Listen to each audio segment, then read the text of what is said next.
साथियों नमस्कार। आप देख रहे हैं पशु दर्शन। पशुपालन को समर्पित चैनल पशु दर्शन में एक बार हम फिर से हाजिर हैं आपके लिए पशुओं से जुड़ी हुई महत्वपूर्ण जानकारी को लेके। अगर आपने अभी तक हमारे चैनल को सब्सक्राइब नहीं किया है तो सब्सक्राइब ज़रूर करें और बेल आइकन को प्रेस करें ताकि आने वाली वीडियो का नोटिफिकेशन आपको सबसे पहले मिल सके। आज हम बात करेंगे पशुओं की ऐसी बीमारी का जिसके नाम से ही डेयरी इंडस्ट्रीज़ कांप जाती है। पूरी डेयरी इंडस्ट्रीज़ के चेहरे पर चिंता की लकीरें खिंच जाती हैं। इस बीमारी से पशु तो दर्द से परेशान होता ही है, लेकिन इसका पूरा पूरा प्रभाव पूरे डेयरी उद्योग पे पड़ता है। आप जानते हैं कि बीमारी चाहे कोई भी हो, उसका प्रभाव नेगेटिव ही पड़ता है। लेकिन आज जिस बीमारी की अपने बात करेंगे वो ऐसी बीमारी है जिससे पशुपालन और डेयरी उद्योग से जुड़े हुए हर आदमी को इतना ज़्यादा प्रभावित करती है कि उसको बहुत ज़्यादा आर्थिक नुकसान झेलना पड़ता है। दोस्तों, हम बात कर रहे हैं फुट एंड माउथ डिजीज़ यानी एफएमडी यानी मुंह पका खुर पका बीमारी की। यह एक वायरल डिजीज़ है। यह क्लोन फुट वाले पशुओं में होने वाली बीमारी है। क्लोन फुट यानी कि ऐसे जानवर, ऐसे स्तनधारी पशु जिनके खुर बीच में से फटे होते हैं, यानी कि खुर के दो भाग होते हैं, उनको खुरचारी या क्लोन फुट वाले जानवर बोलते हैं। फटे खुर या दो खुर वाले पशुओं जैसे गाय, भैंस, भेड़, बकरी, सूअर और कुछ जंगली जानवर, हिरण आदि में होने वाली ये बहुत ही संक्रामक और वायरस से होने वाली बीमारी है। आप जानते हैं कि दो खुर वाले पशुओं की बीमारी है, लेकिन ये गाय और भैंसों को ज़्यादा प्रभावित करती है। और आप जानते हैं कि डेयरी इंडस्ट्रीज़ में गाय और भैंस वंश का ही सबसे ज़्यादा रोल है। जिन पशुओं में यह रोग हो जाता है उनके खुरों में छाले पड़ जाते हैं और मुंह में भी छाले हो जाते हैं। तो इस बीमारी के इसी लक्षण के आधार पे इस बीमारी का नाम फुट एंड माउथ डिजीज़ या मुंह पका खुर पका या मुंह खुर पड़ गया। आप जानते हैं कि यह एक वायरल बीमारी है। यह जिस वायरस से होती है उसके पूरी दुनिया में 7 स्ट्रेन ज्ञात हैं जिनसे यह बीमारी होती है। उनमें है स्ट्रेन ए, ओ, सी, सेट 1, सेट 2, सेट 3 और एशिया 1। वायरस के ये जो भिन्न भिन्न स्ट्रेन हमने अभी चर्चा की, पूरी दुनिया में भिन्न भिन्न देशों में अलग अलग जगह इनका प्रभाव पड़ता है। इस वायरस का शरीर में इंक्यूबेशन पीरियड 2 से 14 दिन है, यानी ये 2 से 14 दिन में शरीर में प्रवेश करने के बाद में अपना प्रभाव दिखाना शुरू कर देता है। बात करें अपने नस्ल वाइज इस बीमारी के प्रभाव की, तो देसी नस्ल के पशुओं में इस बीमारी का प्रभाव कम देखने को मिलता है और संकर नस्ल के पशुओं में इसका संक्रमण बड़ी तीव्र गति से फैलता है और उनमें सिम्टम्स भी ज़्यादा तीव्र आते हैं। चूँकि इस बीमारी में मोर्टेलिटी यानी मृत्यु दर बहुत कम है। हाँ, छोटे पशु जो काफ होते हैं, बछड़ा बछड़ी हैं, कटड़ा कटड़ी हैं, उनमें मृत्यु दर देखने को मिलती है। लेकिन मृत्यु दर कम होने के साथ साथ ये बड़ा एक नेगेटिव बात है कि दुग्ध उत्पादन पे इसका बहुत ही विपरीत प्रभाव पड़ता है। जिन पशुओं में यह बीमारी हो जाती है उन दुधारू पशुओं में दुग्ध उत्पादन बिल्कुल ही कम हो जाता है।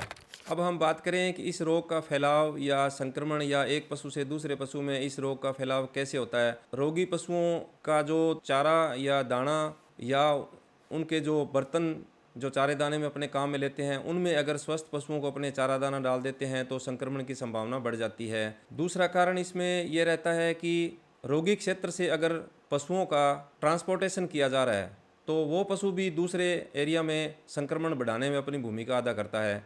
या एक फार्म से दूसरे फार्म में अगर कोई लेबर या कैटल्स और बफेलो को अटेंड करने वाले अगर किसी प्रकार के लोग हैं, अगर वो एक फार्म से दूसरे फार्म में आवाजाही कर रहे हैं तो इससे भी संक्रमण की संभावना बढ़ जाती है।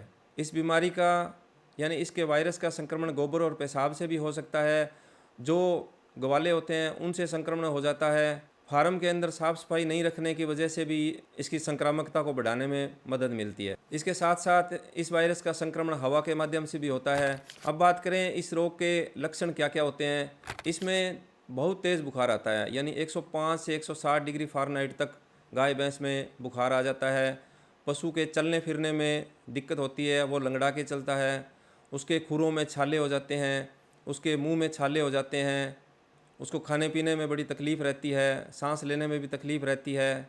कुछ पशुओं में इस बीमारी के बाद हाँफने की भी समस्या हो जाती है। कई बार देखने में आया है कि दुधारू पशुओं के अडर और थनों पे भी छाले हो जाते हैं। और आप जानते हैं कि पशु बीमार होने के बाद में दुग्ध उत्पादन पूरी तरह से कम हो जाता है। अब हम जानें कि रोग का उपचार कैसे किया जाए। सबसे पहले तो अपने को रोगी पशु को अन्य स्वस्थ पशुओं से अलग कर देना चाहिए। उसके खाने पीने के बर्तन भी अलग से होने चाहिए। जो संक्रमित पशु है उसके मुंह और उसके खुरों को लाल दवा के घोल से अच्छी तरह धोना चाहिए। अगर साफ़ सफाई नहीं रखेंगे, मक्खियाँ बैठेंगी तो वहाँ जो खुर में घाव है वहाँ पे कीड़े भी पड़ जाते हैं। फिनाइल से खुरों को धोते रहना चाहिए। ज़्यादा पशु बीमार है तो किसी अच्छे वेटनेरियन को बुला के उस पशु का उपचार करवाया जाना चाहिए। इस रोग की रोकथाम कैसे की जाए, क्योंकि आप जानते हैं कि यह एक वायरस से होने वाली बीमारी है। इसके बचाव के लिए अपने दुधारू पशुओं में हर वर्ष एफएमडी से रोकथाम के लिए जो वैक्सीन आती है उससे टीकाकरण करवाया जाना चाहिए। रोगी पशुओं को अलग कर देना चाहिए। जिस क्षेत्र में एफएमडी का प्रकोप है तो पशुओं की खरीद फरोख्त बंद कर देनी चाहिए। अपने फार्म पे नया पशु नहीं लेके आना चाहिए और ना ही अपने फार्म का पशु बाहर भेजना चाहिए। अपने पशुओं को गंदी जगह पे या जहाँ पे ज़्यादा कीचड़ है या ज़्यादा नमी है वहाँ पे नहीं बांधना चाहिए। अपने फार्म पे साफ़ सफाई रखनी चाहिए। समय समय पे फिनाइल और चूने का छिड़काव करते रहना चाहिए। अगर कोई व्यक्ति फार्म पे आ रहा है या अपने फार्म पे जो काम करने वाला गवाला है उसका फार्म में प्रवेश करने से पहले उसके हाथ और पैर अच्छी तरह साबुन से धोने के बाद में प्रवेश करवाया जाना चाहिए।